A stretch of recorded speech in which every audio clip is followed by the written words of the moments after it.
this set behind me looks like yesterday.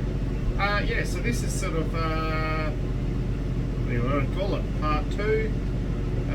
So from leading on from yesterday. Yesterday was a bit of an introduction to me, but today we'll sort of start getting things kicked off. So whether you want to look at getting into the mining industry or the civil industry, the best way I could probably sort of have a think about it, you know, what you'd like to do, you know, just sort of have a chat to some people if you know anyone, or yeah, there's a few YouTube videos to have a bit of a look at. But really, if you've already made your mind up that you want to do it, you're there already. Looking for jobs and stuff. You know, there's plenty of places, Seek and all those ones, but you know, depending what area you live in, I'd definitely be talking to some of the workplace people. You know, you've got Workpac and the likes of those. Have a chat to them. And in some of the mining industry side of things, they are looking for, you know, people that have no experience and want to go into this industry. But bear in mind, you may have to leave whatever area you live in, and may have to live in a small rural town or move to a completely different state. That is completely up to you whether you want to do it. So when you do get into this industry, you have to have a real think about it. I mean, if you're married and you've got a couple of kids, you know, that's something you've got to definitely talk with your partner and whether your kids are going to cope. If you're a single, you know, person, go for it. What have you got to lose? You're going to meet new people. You know, you might meet your long life partner. You know, you never know. But yeah, you know, it's getting out there and trying things. That's what we're here on this place to do. Is enjoy ourselves and try new things. But yeah, so I would definitely be I'd definitely be giving that a try. But yeah, so have a think of what sort of what you'd be interested in. So I've got I've got 4 children in total, but 2 of my daughters wanted to look at getting into the mining, and I suggested to them if they really were interested. We live in Queensland, so I said, you know, look at different things, and they found jobs with a company that was to do the housekeeping and work in the office and stuff like that. That's not, you know, cleaning and all that sort of stuff, whether you're a girl or boy or whatever, male, female, doesn't matter, any of that. But it was to help them have a look at the industry. What they did find out is that they got to meet so many people that do drive trucks or excavators or loaders or dozers, all that sort of stuff. They got to know the people, and they are happy with what they're doing at the current moment. One of my daughters just got a promotion, and now she's, you know, managing the whole office, so she's pretty excited. So she didn't want to drive trucks. She spoke to a lot of her friends that were doing it, and that didn't interest her. So it's saying, you know, you're going to go work in the mine industry. Oh, I'm going to drive a truck, I'm going to drive that. You may not want to do that. And when you get in there, you might go, hey, I would rather enjoy working in the office, or I want to work in the batch plant, or I want to work in this department or that department. So just when you hear mining, it doesn't mean one particular thing. There is a huge array of jobs. The guys on site, you know, a couple of my mates here, they started out in, you know, operating machinery, and now they go into weed control. You know, driving around a vehicle, identifying the weeds, reporting them, you know, spraying them, all those things. They love it. They're out in the great outdoors. They're sort of, you know, they're not, you know, watched on, you know, all day. You know, they're not having to meet targets all day. So all those different things that you can look at. And then if you look at the civil side, you know, civil, which is, you know, your road building and building subdivisions, and also sometimes in mines when they want to put in new roads or tailing stands, all those things, they'll look at getting a civil contractor in. So keeping in mind, look at those jobs. Like you might see an advertisement that they're looking for some labour, you know, labour people to do jobs. So look at those jobs and you think, oh, I don't want to be a labourer. That may be your in, you know. Have a look at the job, talk to the people with no experience, and you might get in. You might go, oh, this is really great, or I don't like this. So it's saying yes to every it's saying yes to every opportunity basically. A lot of people look at the dollar figure. When I came to this, the money was absolutely, for me, for what I was doing previously, was not very good. But I had a goal in mind that hopefully in a couple of years' time, when I get a bit more experience, I could say, hey, I want to get this much, or I want to get $10 more, or I want to be able to do this, and that's what I did. And that's and all the people that I work with now, they same thing. Oh, the money's not that crash hot in this. The money probably isn't. In honestly, the money is not super duper great.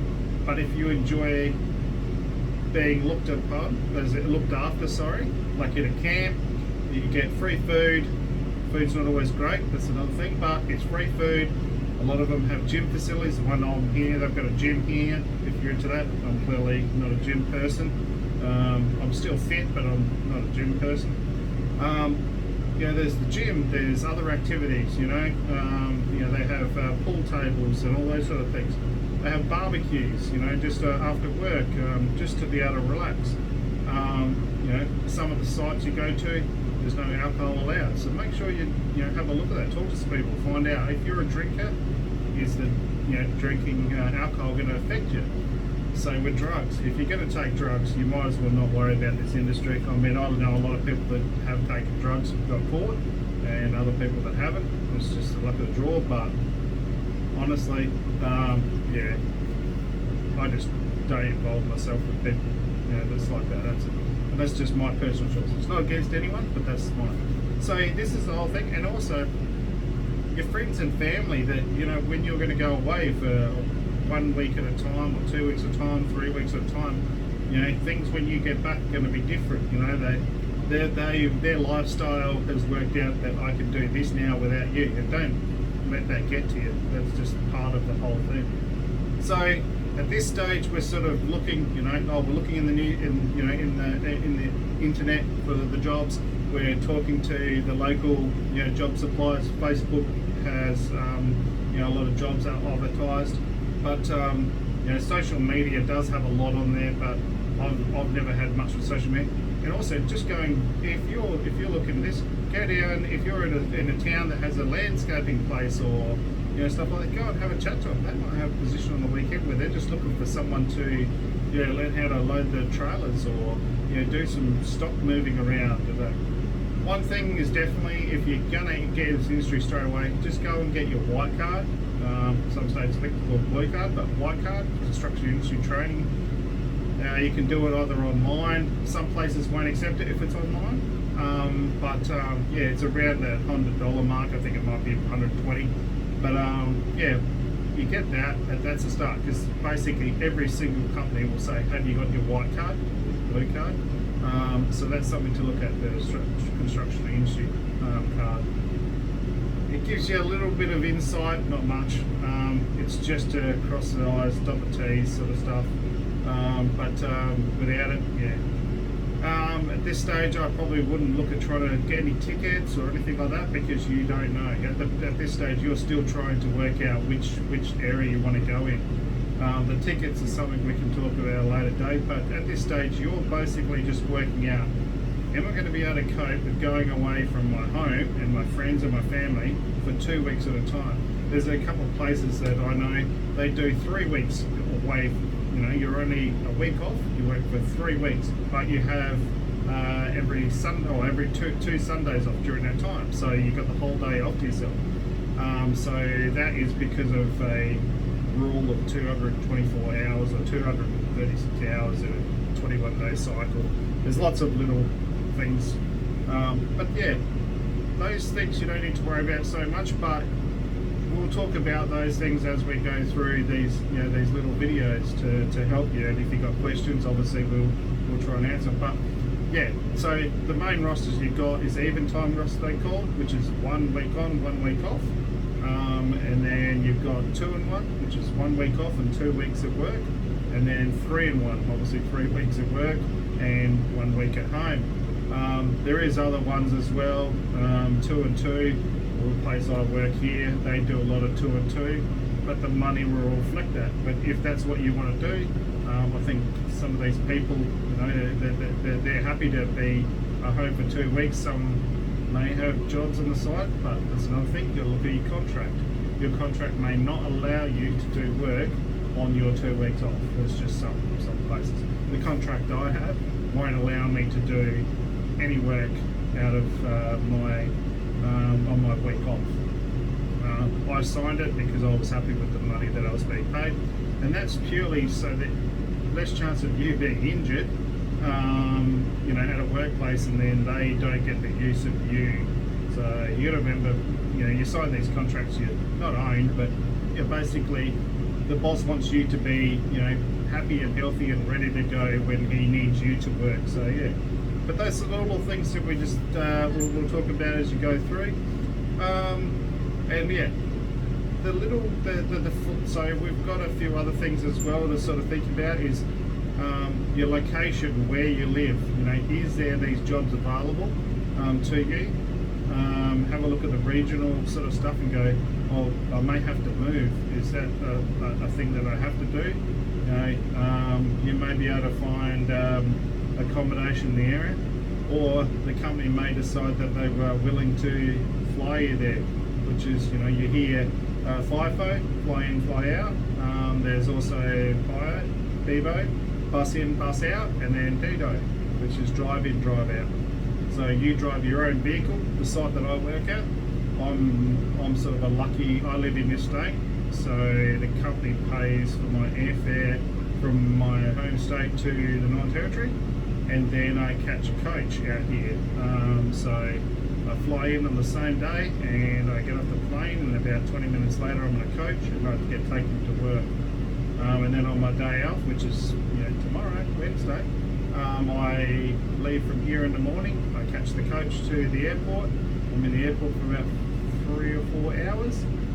So time to chill out and sort of ring some friends and talk to some people I haven't spoken to, and yeah, and plan what I'm going to do on my break, and get on that plane and fly home. And then obviously there's the guys that work here as well that live in the capital city, not far from here, a couple of hours drive. They drive their own vehicles in. That's just something they've decided to do. They don't get paid for it. Well, they may get paid for the time, which is about 2.5 hours, but they don't get paid for their fuel. So it's another thing you sort of, you know, so there's all those little bits and pieces to think about. You know, some companies will provide you with a vehicle. I've been supplied with a vehicle previously to be able to drive in and drive out of these sites.